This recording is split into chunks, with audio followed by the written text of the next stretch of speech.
Good afternoon, President Gigil, Chancellor Carlo, all the officials of UP, fellow alumni.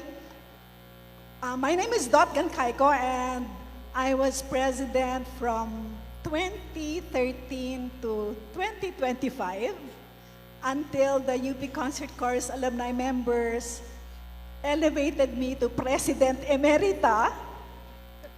And I would like to share with all of you, with pride, that the song that we are going to sing next was composed by the composer, national artist Lucio San Pedro, with the intention of having the UP Concert Chorus as interpreters of this song.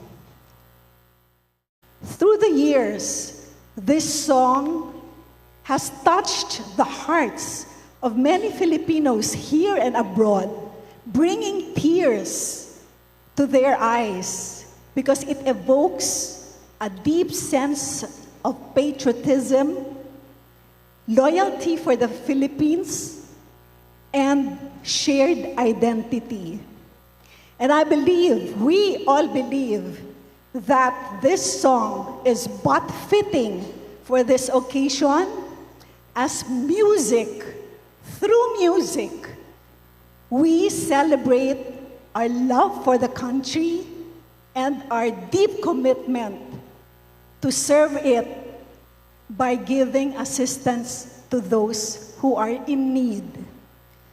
Hindi po ninyo dapat isipin ng isang choir ay puro kanta at puro sayaw lang. Dahil kami po, through the years, we have been doing a lot of service projects without thinking that we will have a recognition like what you are giving us today. So maraming salamat po. Yeah. Thank you. To our fellow alumni, please listen to the lyrics of this song. Napakaganda po.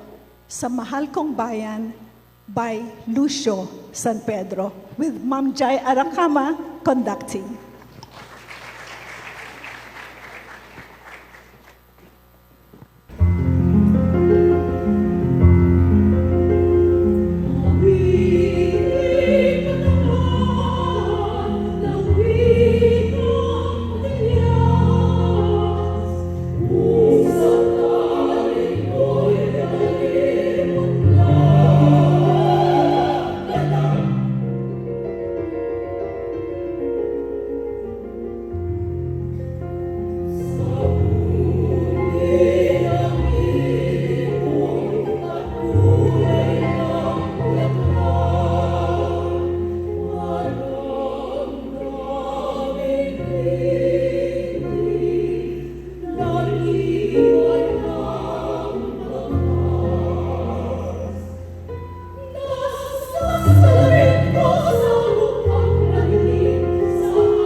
Ibang klase talaga ang tatak UP talent. Napakahusay ng UP Concert Chorus Alumni Association. At ang ganda nung kanta sa yung pangalawang kanta, no? Ang Mahal Kong Bayan. At syempre, mahal na mahal din ng UP community ang UP Concert Chorus Alumni Association. Muli, maraming salamat po to the UP Concert Chorus Alumni Association.